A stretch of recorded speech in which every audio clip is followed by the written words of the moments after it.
Hello, heroes, and welcome to the My Hero Academia After Show. We're talking episodes 7 and 8. Oh my goodness, these were great together. We get action, we get powers, we get discussions of what really matters. We also have an unboxing and exciting news for you. Stay tuned. I'm Maria Menounos, and you're tuned in to AfterBuzz TV, the ESPN of TV talk. Now, let the buzz begin. What's up, heroes? Talking My Hero Academia Season 4, Episodes 7 and 8, otherwise Episodes 70 and 71. Oh my goodness, I'm so happy we got to watch these together, because I would have been so bummed if we stopped on 7 and been like, and wait, I'm like, no! They worked perfectly. No! Yeah. So good together. Well, thank you for joining us. We also have news for you, as well as Japan Crate unboxing, yummy goodness. All right, my name is Kari Lane, joined by my awesome panel. Hey everyone, Veronica Valencia here. Hey guys, it's Ollie Drennan, your dream hero. Did you guys figure out your quirks yet? No. Come on, get it together. I have not thought about it. Fine, whatever. Ollie, what do you think of these 2 episodes? Oh gosh, well, it's great to be back again. You know, I missed you guys. It's just getting really good. I think we're finally everyone just keeps saying that it's getting darker, and I believe them now because it's getting creepy. It's getting, their stakes are getting raised, and there's blood, and there's a little girl in trouble that we need to saving, and I'm ready for her to just murk everyone, but it's just getting so good, and it's like every single week when we watch an episode, I don't want it to end, and I just am living for this season. It's getting really more mature. Yeah, Veronica. Oh my gosh, I'm gonna unapologetically rant right now because go for it, girl. These 2 episodes. Well, first of all, I had to watch like 3 episodes, but these episodes are so good. They are intense. They have me on the edge of my seat because I am so excited about what's to happen next. And actually, the thing that I love about My Hero Academia and that I'm learning this season is that the first couple of seasons we really learned a lot about Class 1A. And kind of all of those students and got to learn about them as characters. But I love how this show has become so well-rounded and that this season, it's kind of less about them at this point, and it's kind of showing us how pro-hero civilization works, how we get to introduce to more pro-heroes. We get to see how they kind of, go about their day, how they work with civilian police officers to take down crime. And we really do get to see what these kids are striving to do. Because right now we just see their hardships and like what they're trying to do, but now we get to finally see, oh, this is what they're trying to get to. This is awesome. Mm-hmm.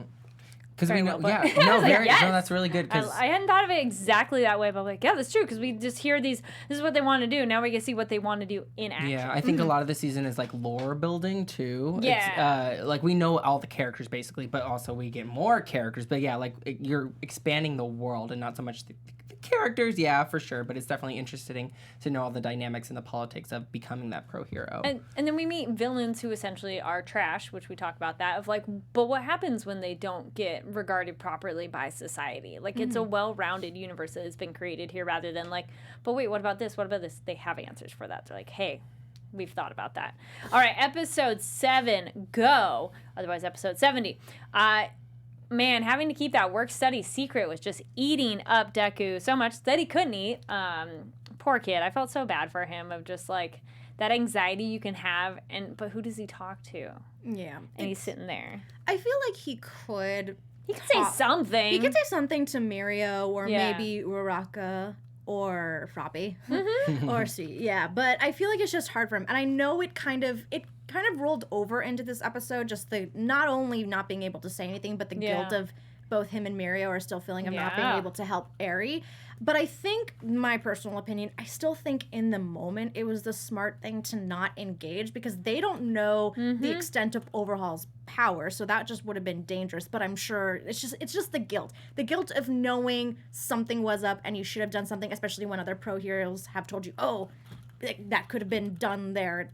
They probably felt like they failed as heroes. Oh yeah, absolutely. And then no, it also just goes to show that despite being a pro hero, I think everyone still has like their own concept of what's right to do. Like everyone has, even if you're a pro hero, like a group of pro heroes are gonna still come to disagreements on what's the proper way of taking action. So it's just it's like there's not a wrong or right way to do things. Sometimes I feel like. Absolutely, yeah. Because logic versus no ethics, which we talked about before. It's not even should they do it, but he felt he could have, like, Yeah. right or wrong, he goes, that's what I need to do, but he didn't physically do it, for sure. With Ida and with Todoroki, of that discussion of, is it okay to cry? I really like that moment. Yeah. And Todoroki's like, no, heroes can cry. I was like, oh, thank you, Osho. Like, it's okay to be emotional about it. Like, it's okay to be vulnerable. Sad. Yeah. Especially for male characters, where they're always so brought up in society to not show that emotion, but it's okay. And it was nice seeing Ida and Todoroki. Like, where have they been? Like, clearly. That too. We haven't seen them in a hot minute. Yeah, it's cool. I think this anime also has so many amazing characters, but we haven't seen them in a while. So I always like perk up when I see those characters that aren't getting the spotlight, for this season. So it's nice. It's nice to see them. Well, it's nice to have that kind of friendship where you can be vulnerable, and that's the right. I mean, should be able to feel that you can be vulnerable anytime, but these were the people that he could trust that with, and then they would, take care of him. And they gave him food, more importantly. Yeah. Do you want my food? Do you want my food? True friendship. True friendship when you share food. Yes. So then we get all the kind of searching for the hideouts and learn that wasn't exactly quite the right focus, but that was how Night Eye kind of gets the lead, which was interesting, because at first they're like, well, what was the point then they ruled them out, though, all the other spots where it could have been. I have a question. Yes. In terms of how Night Eye was able to get the lead. Yes. So, how did he find him? Well, no, it's just like, I understand they were staking out so he knew where this quote-unquote new caregiver was, but I felt like the caregiver was very naive. The fact that Night Eye was able to just go up to him, like, he's a pro hero with a public face. Wouldn't he know something's up? I guess that's kind of my question that I want to pose to you, Kari and Ollie, of like, are pro heroes... How recognizable? How recognizable are they?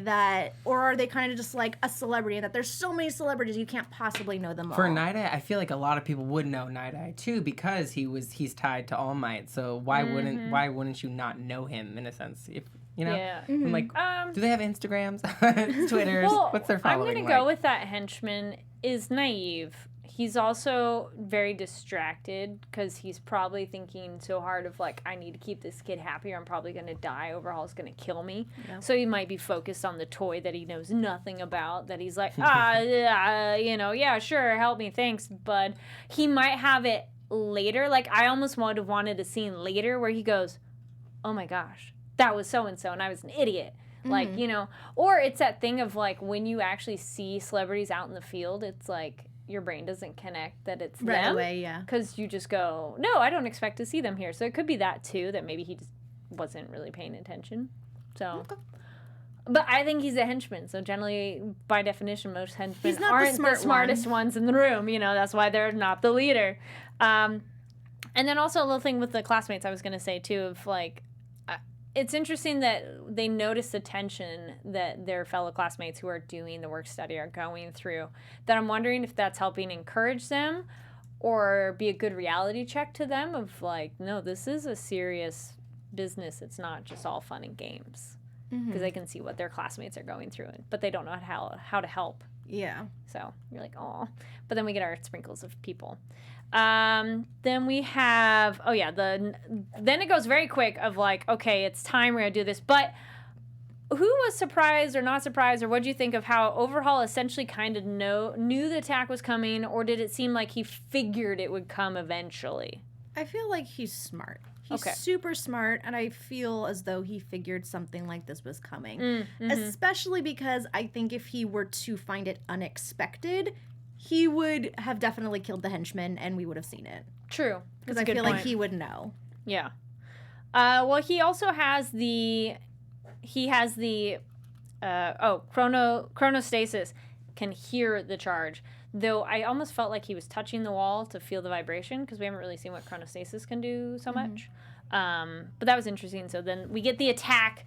How pumped were you both when everybody's outside and they're ready to go in? And you're just like, wait, what's going to happen? But then it's like Mimic busts through that door. Or that one's not Mimic. One of the other henchmen come out through the door and attack our team.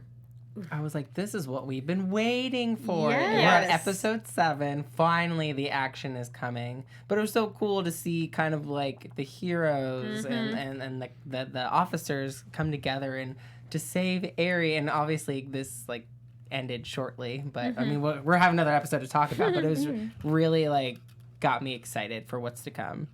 Oh yeah, no, this was super exciting. It's just when My Hero Academia moves with action, they do such a great job of just keeping you engaged and keeping the pace going, which I really appreciate. Oh, yeah. And it just reminded me of kind of like similar like last season when it was the camp, how like, everything went down when the villains invaded the camp.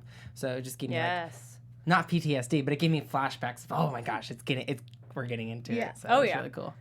I loved when we get to see Ryukyu as the like giant dragon lady. I was wondering what she's gonna do. No, because I said like on the previous show, I was like, oh, is she gonna turn into a dragon? Because she's a dragon hero, and I was like, correct. She turned into a dragon. It was crazy. She's Khaleesi. Yes. It was amazing. Like, oh my gosh, it was really cool. And then her voice changed too.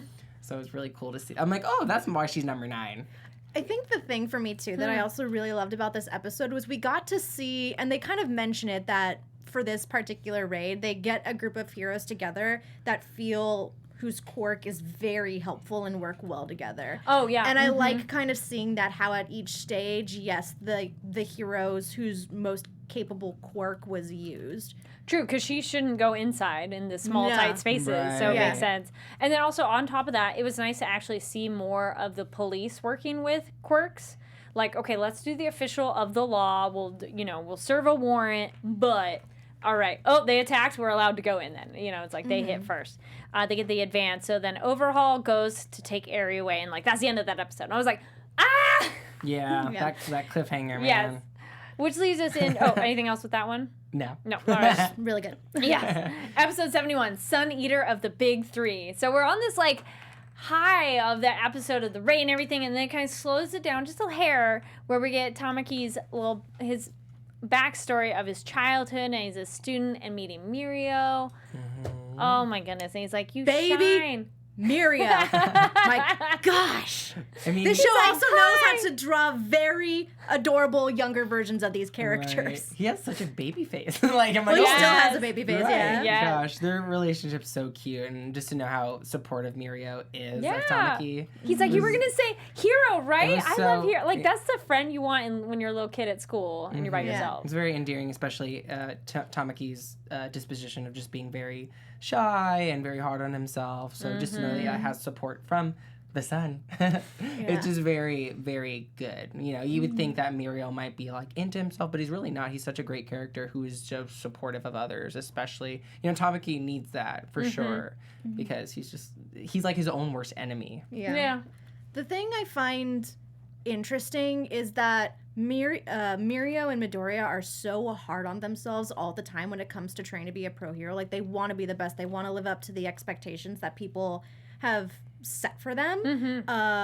But I don't think they realize just how influential they are to the people around them. And this even kind of ties back to the last episode. Like, I don't think Midoriya realizes how influential he was in times of need to Ida or to Todoroki. Or I don't even know if Mirio realizes how much he influenced Tamaki growing up and how much that helped him. They're so focused on, trying to do their best that I think they're kind of blinded by the good that they give, by the good vibes they give off on other people. Yeah.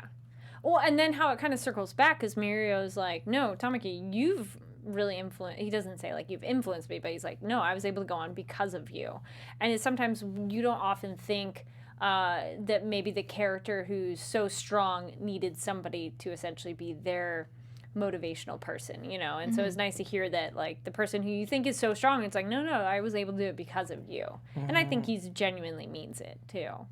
And they're just opposites. Yeah. And opposites attract. Not Exactly, saying that I yeah. ship them, but I kind of ship them. But like it's like it's yeah. not trying to make everything gay, but because I love things that are gay or queer, but they're just so a bromance, whatever you want to call it. They're really just a great pair together, and I feel like they need each other's like what they lack go well in, together. right? What they lack in, they need a little bit of one another to kind of like compensate each other, and they're just such a great friendship. Quick question. I would ship it too. Oh, yeah. Quick question. Yeah. I don't know. I think this happened in the last episode, but there was a scene where Night Eye was really rooting for Mirio, basically kind of like you can do, like in his head, like you can do this. You guys know what I'm talking about. Mm-hmm. What do you think his motive or his purpose is? Like, do you think people are, like, he's kind of hoping that Midoriya will mess up and like prove, oh, Mirio was the one who, the rightful one who should have gotten one for all? Because I feel like he is not supportive of Midoriya at all. I don't think Night Eyes is as supportive as Deku is, not as supportive as Deku as he should be. I think he more would only want Mirio to get the power because Night Eye believes Mirio's the more suited person, but also then it would prove him right. Mm-hmm. That Night Eye's like prediction or mental prediction, like this would be a better choice.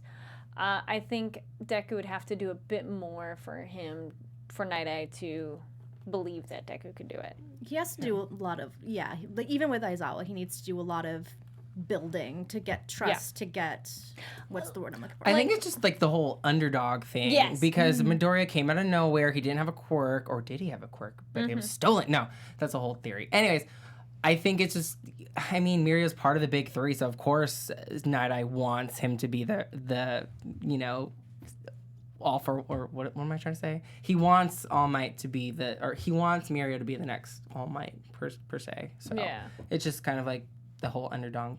I can't talk right now. Underdog thing. Yeah. Well, or rather, it's like Mirio seems like such an obvious qualified choice, and Midoriya doesn't. So it's kind of like, but why? And as Ollie was saying, like he's such an underdog that Night Eye. I don't feel Night Eye's a betting man, so he would go with the more obvious choice rather than take a chance. And I feel All Might's more like, I'll take a chance on someone. Exactly. And I mean that's what this series has been so much of, just Midoriya having to prove himself on the fact that All Might made the right decision, because no one ever understands it at first. I like this. Ollie, you want to read that last quote on the JR about Midoriya? Midoriya is known for changing people's minds. It's true. I agree. It seems like I think I don't feel Midoriya feels he's in a place that he has to prove himself, but I think he inherently shows people an alternate version of how things can go. Yeah. Okay. Which is kind of like redefining fate. Yeah. Which is the whole point of like proving Night Eye wrong, because it's like, no, All Might's not dead yet. Yeah. But that's what we want to do. We want to change fate in order to purify that quote unquote prediction of All Might dying. Mm-hmm. Then there's a whole bunch of exciting fights. We get the Mimic going into the wall and manipulating like the entire space. What did you guys think of that? I thought that was crazy. I thought that's a pretty cool quirk. That's a very useful quirk. But I also think he looks cuter as a little bird boy. Yeah. Or bird thing. I don't know. Well, it was weird that he went into a form of a man and then went into the wall. Did you guys notice that? He was like a regular-ish looking man and then went into the wall. I don't know how that works. Yeah, that was maybe he's weird. like All Might in that he goes to like a resting form. Maybe. And maybe he needed to become a man in order to get into the wall. Is that what you're saying? I don't know. Sure. I just kind of accepted it. Kind of like I'm still confused with Night Eye's quirk. I just accept whatever happens on the screen. I'm like, I like that we got to see like the movie aspect of it, like how it works essentially. Well, we get Mimic being all crazy and them doing the walls. All the different fighting I really enjoyed. So then we also get to see the 8 bullets, and we have the larceny, crystallize, and food. Those are some creepy and formidable in a way bad guys. What do you all think on those? They were very interesting to watch in the sense that, like, I don't completely hate them, or I'm not completely against them, just because they had, like, a very interesting speech toward the end where they felt, like, trash and useless and no one liked them, and I feel... Relatable. Sure. Oh my god. Well, no, it's just I feel like that can be a lot of characters in this universe. They feel useless, or they feel like they're not good enough. They're discarded. And literally and figuratively. Literally, like you're saying, discarded, and they just got in the wrong group. They just got recruited by a person with the wrong motivation. Yes. It's very true. Because it's almost like, you kind of sympathize with them because you feel bad about being kind of like outcasts of society because of you were wronged, and yet this guy is a very toxic person. And I think that's just goes to show like toxic people can really take advantage of people who have been wronged, and that's Overhaul. He has them in his grasp, and he's brainwashed them. Oh, yeah. No, because actually, I'm glad you said that, because when Tamaki's fighting them, he has a moment that he's like, oh my gosh, these people have been brainwashed. But if you were that low, anything that brings you up would be easy to influence you, for sure. Yeah, I love that fight scene, and the vast hybrid, the Chimera Kraken, was so cool. And our guy Tamaki gets his moment of shining and having that believing in yourself and having a little bit of that cheerleader of a friend bring you up of like, no, I can do this myself. And then Fat Gum going, no, he can do it. I loved the fact that Fat Gum stood up for him, because there was that one hero with Locke, yes, I think was his name. Yeah, he was like, oh, you're just going to leave him behind? Yeah. But Fat Gum really realizes, Tamaki's biggest struggle was himself. He dealt with such self-doubt. He was so upset if anything went wrong. He was someone who strived for perfection. And the fact that he stood up and said, I'm going to take this moment to help you out. And it might be because there might have been an extra motivation, at least in my mind. I was thinking, oh, he saw Mirio so low that kind of maybe inspired him, because it's like, wow, my light, my sunshine basically is not the way I've ever seen him before. So maybe that kind of inspired him, like, I'm going to step up now as well. Or also when Mirio runs off and is risking it all to go save the day, and he's like, I can't let him down. Yeah. I thought the crystal eating was smart. Oh, yeah. I am curious if that will be explored more. So I was thinking more along the lines solely of regular edible food, but it's like if he eats paper, like, I mean, what are things you could... If you could level up anything in this world, like, you could... Yeah, I mean, he leveled up there. And it was cool how he's using the octopus's muscles and whatnot. So I was just really here. Tamaki got beat up, too. Yeah. Oh, man, with the food guy eating the tentacles. Yeah, I was definitely cringing. Yeah. I wonder if he feels that. Oh, or if it's just an extension of his body, that it's like, if it's an extension of his body and he feels that, or if it's just like, oh, it's like a piece of hair, you don't feel it. Or is it a little bit like you feel it, but you're not like your arm getting bitten in half, kind of. That's a good question. He didn't seem to be hurt. He didn't scream out in pain, but it was taking energy. That's why he's so strong. Like, he can endure so much. And I think this episode definitely gave me the feels. Yeah. It gave me the feels with their whole backstory. It gave me, like, when you were talking about Fat Gum and how he's standing up for Tamaki, I thought that made me really, like, not cry, but it made me very, like, emotional, like, seeing that. It gave me chills, because he was basically hyping up Tamaki, who is such a strong character, who's endured so much, like, not self-hatred, but just been so hard on themselves. And he's an introvert, and like we disregard introverts so much. There's so much to them that we don't know, because they are afraid, but they are so strong at the same time, as we've seen him stand up to these 3 bullets. Yeah. Well, three of the bullets, but yes.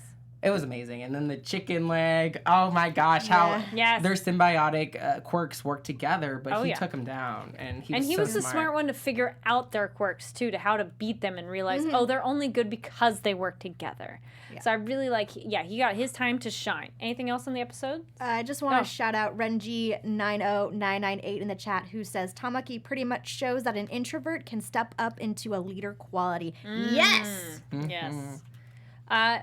Yeah, it's nice too, because then we're not having characters stuck in one position. They're only this. It's like, no, he can grow, and he just needed that, that little lift of throw the baby bird out the nest. It's like, no, you can fly, you can do this, and I think he took that and went on, and which I'm like, yes, we've had a couple of so now this is our second one of somebody like really time to shine, because we had our Red Riot too. So it's like, yay. Anything on these episodes? We're gonna hold on predictions, but. Really solid episode. Yes. It's only going to get better from here. Yes. Yes. All right. We're going to hold on to predictions. We're going to hold on predictions. We'll do some news, and then we'll come back to our predictions. So, Veronica has some exciting news. I do. I have exciting news regarding the second My Hero Academia movie, Woo! My Hero Academia Heroes Rising. This will be released in Japan on December 20th, and we actually just got a visual for a new character who will be introduced in the movie called Pro Hero Hawks. And the thing that I found interesting about this article was that this character is a character that comes in later on in the manga. And here's the thing. We all here are anime only, and I feel a lot of people are also anime only. And when this struck me as interesting, because I'm like, are they going to explore something that's in the manga that maybe we don't know yet in the anime? And that's, I think, what they're kind of hinting at, is there is a possibility that they will kind of, it might have some type of spoiler to something that happens in future arcs. Interesting. Now, my question to you guys is, I feel the first My Hero Academia was a great standalone. You didn't necessarily need to watch the series to enjoy it, and you didn't feel like anything was spoiled for you. I don't think the second movie is going to do huge spoilers because it doesn't want to take away from the series. But what would you do if you were anime only and there's a potential to, you know, be spoiled from something that comes later on in the manga? Like, would you not watch this movie, or would you, like, not care? Personally, I'm someone who doesn't care about spoilers. I'll watch it regardless, but I know some people are very... no spoilers. I want to watch it as is. I think I'd go into the movie anyways, and then either I would hurry up and read the manga before I go see the movie, or I'd watch the movie and then go read the manga. Like, I think we have such access to anime and manga now. It's at our fingertips. So it's not hard to either hurry up and read as much as you can and then watch it, or vice versa. And I think it's such a diehard fandom that I think people would be excited to see the movie regardless of how far along that goes. And speaking in the chat, Breakup says they mentioned him in episode 2 of this season, which kind of like seeing him a picture. He looks so familiar unless I've seen pictures of him before too. Like he has been talked about, but like he hasn't been introduced. Sure. So to me, if I were to go and watch the movie, I'd be like, oh, who's this guy? Because I haven't read the manga and he hasn't had his introduction really in this series. I don't think there'll be spoilers. I think they're gonna like save the anything that is gonna be spoiler heavy. I think they'll save it for an actual like in the season, whenever he does introduce. Like they might have sprinkles of it, but not like hints, teasers. Not, oh my gosh, someone lived, died, or something epic. I don't think that'll be like smart on them to include that. Yeah. I personally don't think it's going to be spoilery either. I think if there are quote unquote spoilers, it'll be stuff like that where they just introduce a concept or a character earlier than the series. Yeah. Which that's not uncommon with books too, of like, okay, this character doesn't come until like, you know, book 7, but we're only on like book 1, so let's bring it forward because it's more interesting to introduce them sooner. And then that's also the great thing. Please leave a comment. What do you think? And reading the manga, watching the show, getting forward and back, leave comment. And if you're watching, thank you so much. Thumbs up, click that subscribe button, iTunes, listen, leave a comment. I think anime and manga, we kind of do a little bit of both, and, you know, or you do one or the other, or you kind of overlap, and it's not, you know, it's no big deal if you watch it, read it, what, you know, we just want to consume it all. Yeah. So, anything else on that, or somebody else had any other thoughts? He's the number 2 hero at this point. I don't think that is a spoiler. Thank you, JR, Emmy, ATX. Yeah, I personally don't see ranking of heroes as spoilers. No, I think it'd be and even if we met them, it'd be more if there's something they do, and we see that sooner than something, but it's okay. Yeah. It's going to be a good movie. We'll just be excited, that's for sure. I mean, there's no word as of now about when it's supposed to be released here in the U.S., so we'll just keep on the lookout, but it will be out in Japan on December 20th. Yay, thank you. Also, quick shout-out news, Annie Awards, so it's an animation awards program awards. A couple animes that are in there, which I'm so excited about, so congratulations to them. So I haven't done the winners yet, but Oko's In, which I talked about on this show, it's a great movie. Kind of deals with grieving and loss, but not in a depressing way, and moving on and growing up, and just like, oh, it's so sweet and cute. Also, Promare, great action movie by Studio Trigger. That's a really good one, and I did not get to see this one yet, but I remember big talk about it, Weathering with You. So those are a couple anime movies nominated. I'm super excited for Weathering with You because I believe it's the same creators as Your Name, and I loved Your Name. Yeah, so congrats to them for being nominated. We'll let you know who's winning, and shout outs to them. And it's like, yay, it's so exciting with anime getting recognition across platforms and everything like that. So awesome. Would we do a review of the movie? Most likely, because we talked about the first movie as well on the show, so we'll be doing that. And then ideally, if we can cover it, we'd be covering it. We covered the first one, so stay tuned. Whenever we get the chance to see it, I'm sure absolutely. We're like, yes, we will be there. I figure like January, February, maybe in the U.S. Yeah. Generally, it's soon thereafter-ish. Yeah. All right, let's do some quick predictions, and then after our predictions, we'll get into our holiday Japan crates. Your AfterBuzz TV predictions. Alrighty, what do we think is going to happen next? Raid is going down. A part of me feels like that the UA students are going to get pulled out once the League of Villains are introduced. Because there was this whole talk this episode about, if the League of Villains are involved, you can't be involved or anything like that. And they have this theory, they're not involved because they're not around. But we know that they're lurking in the shadows. So I feel like once that hits the fan, things are going to get crazier. They're going to have to pull the UA students, at least, Deku Class 1A. Yeah. And I feel like that's going to cause a big stir, especially knowing Deku's drive to want to save Eri.